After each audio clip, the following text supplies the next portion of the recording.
നമസ്കാരം. പുതുവർഷ ആരംഭമായ ഇന്നത്തെ ദിവസത്തെ പ്രഭാത കേളിയിലേക്ക് എല്ലാവർക്കും സ്വാഗതം.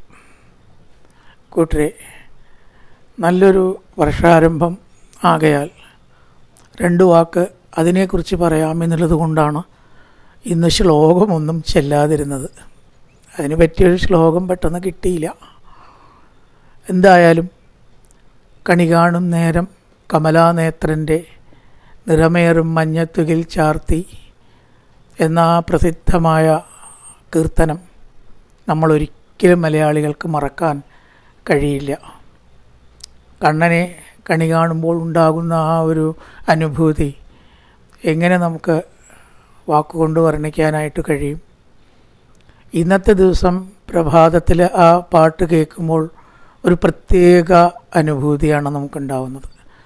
പാട്ട് നമുക്ക് എപ്പോഴും കേൾക്കാം, പക്ഷേ എങ്കിലും കണി കാണും നേരം എന്നുള്ള ആ ഒരു ദിവസത്തിന് അല്ലേ, സാന്ദ്രാനന്ദാവബോധാത്മകം നമുക്ക് എപ്പോഴും ചെല്ലാം. പക്ഷേ നിങ്ങൾ 2:30 മണിക്ക് ഗുരുവായൂരൊന്ന് പോയി നിന്നിട്ട് അവിടുന്ന് ഇങ്ങനെ കേട്ട് നോക്കും, സാന്ദ്രാനന്ദാവബോധാത്മകം. അതിനൊരു പ്രത്യേക അനുഭൂതിയുണ്ട്. കാരണം അവിടെ തന്നെയാണ് അദ്ദേഹം, ഗുരുവായൂരപ്പൻ്റെ ആസ്ഥാനം അവിടെ തന്നെയല്ലേ. അപ്പം അവിടുന്ന് ആ സാന്ദ്രാനന്ദവും കേശവാശി കേൾക്കുന്ന പോലെയാണ് കണി കാണും നേരം കമലാനേത്രൻ്റെ നിറമേറും മഞ്ഞത്തുകിൽ ചാർത്തി എന്ന് വിഷു പുലരിയിൽ കേൾക്കാത്ത ചാനലുകൾ ഉണ്ടാവില്ല, റേഡിയോ ആവട്ടെ. ഒരിക്കലെങ്കിലും ആ ഗാനം കേൾക്കാതെ വിഷു തുടങ്ങണമില്ല, അവസാനിക്കണമില്ല. വാസ്തവത്തിൽ എന്താണ് ഈ കണി, അതിൻ്റെ ആ ഒരു ആഗമവും ഉദ്ദേശവും പറയുകയാണെങ്കിൽ ഒരുപാട് പറയാനുണ്ട്. ചില കാര്യങ്ങളൊക്കെ അനുസ്മരിച്ചിട്ട് നമുക്ക് ഈ സമയത്തിൽ ഒതുക്കണമല്ലോ, അത്രയേ ഉള്ളൂ, അത്രയേ ഉള്ളൂ. അവധിയില്ലാത്ത വിഷയങ്ങളാണ് എല്ലാം. കൂട്ടരെ, ഈ പ്രിയരെ, നമുക്ക് ഈ ജീവിതത്തിൽ നമ്മളെ നയിച്ചു കൊണ്ടിരിക്കുന്നത് ശരിക്കും പറയുകയാണെങ്കിൽ പ്രതീക്ഷയാണ്. ആ 3 അക്ഷരം പ്രതീക്ഷ. എല്ലാം അസ്തമിക്കുമ്പോഴാണ് നമ്മൾ ജീവിതം അവസാനിപ്പിക്കേണ്ടതിനെക്കുറിച്ച് പോലും ചിന്തിക്കുന്നത്, ഏറ്റവും നികൃഷ്ടവും പാപവുമായ പ്രവൃത്തിയെക്കുറിച്ച് ചിന്തിക്കുന്നത്. ഭിക്ഷാന്നം നല്ലൊരു അന്നവും ഉണ്ടല്ലോ എന്ന് പൂന്താനം പറഞ്ഞപ്പോൾ ചിലരൊക്കെങ്കിലും അത് മനസ്സിലായില്ലേ. എങ്ങനെയും ഭിക്ഷ എടുത്തിട്ട് ജീവിക്കുന്നത് മോശം തന്നെയല്ലേ, അതിലും ഭേദം മരിക്കുകയല്ലേ? അല്ല, നമ്മൾ ഭിക്ഷ എടുത്താലും എത്ര വിഷമിച്ചാലും ഈ ശരീരത്തിനെ രക്ഷിക്കാൻ വേണ്ടി ആശ്രയിച്ചാലും ഒരിക്കലും നമ്മുടെ ദൈവം തന്ന ജീവിതം അവസാനിപ്പിക്കാൻ പാടില്ല, നമ്മുടെ കൈ കൊണ്ട് അവസാനിപ്പിക്കാൻ പാടില്ല. അത് അറിവുള്ള ഒരാളും ചെയ്യുന്നില്ല. അറിവില്ലായ്മയുടെ ഒരു മൂർധന്യ നിമിഷത്തിൽ ഒരുവൻ ചെയ്യുന്നതാണത്. എന്ത് കളി കളിച്ചിട്ടും ഈ വന്ന ജീവൻ വന്ന പാട്ടിൽ പോകണം എന്നതാണ്. അപ്പോൾ അതുവരേക്കും ഉള്ള ശുഭപ്രതീക്ഷകൾ അറ്റാലാണ് അത്ര വലിയ പാപം നമ്മൾ ചിന്തിക്കുന്നത് എന്നാണ് പറഞ്ഞു വരുന്നത്. അതുകൊണ്ട് എന്ത് ചെയ്യരുത്, ഒരു കാരണവശാലും കാലത്തും പ്രതീക്ഷ നമ്മൾ അവസാനിപ്പിച്ചുകൂടാ. എല്ലാവിധ ക്ലേശങ്ങളും ദുഃഖങ്ങളും നല്ലൊരു കാലത്തിൻ്റെ മുന്നോടിയായ ചവിട്ടുപടികൾ മാത്രമാണ്. തോൽവി വിജയത്തിൻ്റെ ചവിട്ടുപടിയാണ് എന്ന് പലരും പറഞ്ഞിട്ടുണ്ടല്ലോ. അതുകൊണ്ട് എന്തെല്ലാം ബുദ്ധിമുട്ടുകളും വിഷമങ്ങളും ഉണ്ടെങ്കിലും എല്ലാം നമുക്ക് മാറ്റിവെക്കാം. നല്ലൊരു വർഷം തന്നെയാണ് നമുക്ക് വരുന്നത് എന്ന് ഉറപ്പിക്കാം. ഈ മനസ്സിൻ്റെ സങ്കല്പം തന്നെയാണ് നമുക്ക് ഫലമായിട്ട് വരുന്നത്.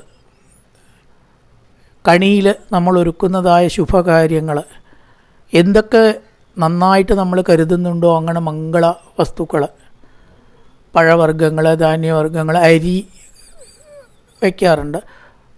അതുപോലെ തന്നെ വാൽക്കണ്ണാടി, ഗ്രന്ഥം, ചില കോടി വസ്ത്രം, ഇതെല്ലാം നല്ല മംഗളപദാർത്ഥങ്ങൾ. ഐശ്വര്യത്തിൻ്റെയും സ്വർണത്തിൻ്റെയും മറ്റും വർധനവിനായിക്കൊണ്ട് അതിൻ്റെ പ്രതീകമായിട്ടുള്ള കണിക്കൊന്ന, സർവോപരി നേരത്തെ പറഞ്ഞ പോലെ ഗുരുവായൂരപ്പൻ്റെയും കൃഷ്ണൻ്റെയും പ്രതിമ, അതിലും ഏതൊരു കണി ഉണ്ടോ?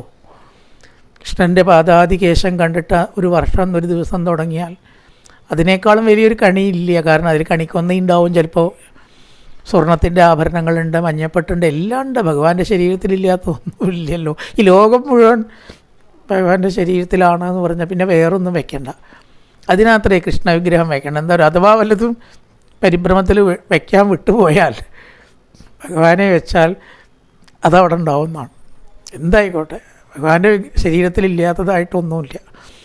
അപ്പം മനോഹരമായിട്ടുള്ള പൊന്നോടക്കുഴൽ ഊതി നമ്മളെ നോക്കി പുഞ്ചിരിച്ച ഞാനില്ലേ ഇവിടെ, എന്തിനാണ് നിങ്ങളെ ദുഃഖിക്കുന്നത് എന്ന് ചോദിച്ചിട്ടുള്ള കരുണാപൂർണമായിരിക്കുന്ന ആ പുഞ്ചിരി കണ്ടാൽ പോരെ നമ്മളൊക്കെ മനസ്സ് നിറയാൻ. അതുകൊണ്ട് കൃഷ്ണവിഗ്രഹത്തെ വെച്ച്, കോടി വസ്ത്രം വെച്ച്, മാങ്ങ, ചക്ക മുതലായിട്ടുള്ള പഴവർഗ്ഗങ്ങൾ, ധാന്യവർഗ്ഗങ്ങൾ, പച്ചക്കറികൾ, ചെറിയ മത്തൻ. ഇപ്പോൾ ചെറിയ മത്ത കിട്ടാണ്ട്, മുമ്പ് അത് കിട്ടാനില്ല, വലിയ മത്തങ്ങ വയ്ക്കുക. ഇപ്പോൾ ചെറിയ ചെറിയ ഭംഗിയുള്ള മത്തൻ ഏതോ ആയിക്കോട്ടെ, നമുക്ക് നല്ല ഓട്ട് ഉരുളിയിൽ വേണം വെക്കാൻ. ഓട് ഐശ്വര്യത്തിൻ്റെ പ്രതീകമാണ്. ഓട്, ചെമ്പ്, നമ്മുടെ പഞ്ചലോഹങ്ങൾ. അതുകൊണ്ട് ഒരിക്കലും സ്റ്റീലിൻ്റെ കിണ്ണത്തിലോ ഒന്നും കണി കാണരുത്. അത് വെച്ചാൽ ദോഷമല്ല, ഗുണം കുറയും. നമ്മൾ പഞ്ചലോഹമാണ്, ഓട്ടുരുളി, സ്വർണം, വെള്ളി, ഇതിലൊക്കെ വയ്ക്കാം. പക്ഷേ വെള്ളി, സ്വർണ്ണമൊന്നും എല്ലാവർക്കും ഉരുളി ഉണ്ടായിക്കൊള്ളുന്നില്ല. അലുമിനിയം ഉരുളിയിലൊന്നും വെക്കരുത്. അലുമിനിയമൊക്കെ ഒരു മിശ്രലോഹമാണ്. ഓട്ടുരുളിയാണ് സാധാരണ നമുക്ക് അവൈലബിൾ ആയിട്ട് ലഭ്യമായിട്ടുള്ള ഏറ്റവും നല്ലത്. ഓട്, ചെമ്പ്, പഞ്ചലോഹം ഇതൊക്കെ ശുഭമായിട്ട് പെടുത്തും. ഇരുമ്പ്, ഈയം, അതുപോലെ തന്നെ അലുമിനിയം, ഇതൊക്കെ ലേശം അധമ ലോഹത്തിലാണ് പെടുത്തുക. ഇരുമ്പ് കൊണ്ടൊരു ഉരുളി ഉണ്ടാക്കിയാലോ, അലുമിനിയം കൊണ്ട് ഉരുളിയുണ്ട്, പക്ഷെ അതിലൊന്നും കണി കാണുന്ന അത്ര ശുഭമല്ല. അതുകൊണ്ട് ഓട്ടുരുളി കഴിയുന്നത് ഉപയോഗിക്കുക. വലിയ ഉരുളിയായാൽ അതിലെല്ലാം കൊള്ളും. അങ്ങനെ കണിക്കൊന്ന വളരെ പ്രാധാന്യം. അതിനെപ്പറ്റി കുറേ ഐതിഹ്യങ്ങളൊക്കെ ഉണ്ട്. ഇതൊന്നും ഇപ്പം നമ്മൾ കിടക്കുന്നില്ല, കാരണം 6 മിനിറ്റ് കഴിഞ്ഞു. എന്തായാലും കണിക്കൊന്നയ്ക്ക് വളരെ പ്രാധാന്യമുള്ള വസ്തുവാണത്. കൃഷ്ണവിഗ്രഹം, വാൽക്കണ്ണാടി, ഗ്രന്ഥം, പഴവർഗ്ഗങ്ങൾ, കോടിവസ്ത്രം മുതലായിട്ട് അഷ്ടമംഗല്യം പോലെയുള്ള മംഗളവസ്തുക്കൾ പ്രഭാതത്തിൽ കണ്ട് എല്ലാ അശുഭങ്ങൾക്കും അവധി കൊടുക്കുകയാണ്.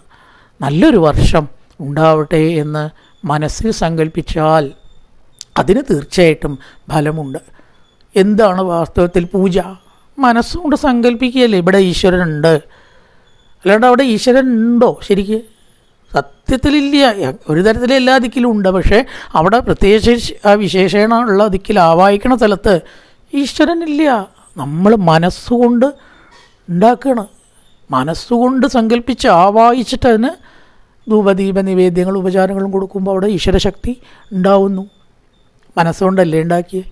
എങ്ങനെയാണ് വിഗ്രഹത്തിൽ ഈശ്വരൻ ഉണ്ടാവുന്നത്? മനസ്സുകൊണ്ടാണ് ഉണ്ടാക്കുന്നത്. അപ്പം നമ്മുടെ മനസ്സ് തന്നെയാണ് സ്വർഗവും നരകവും പണിയുന്നത്.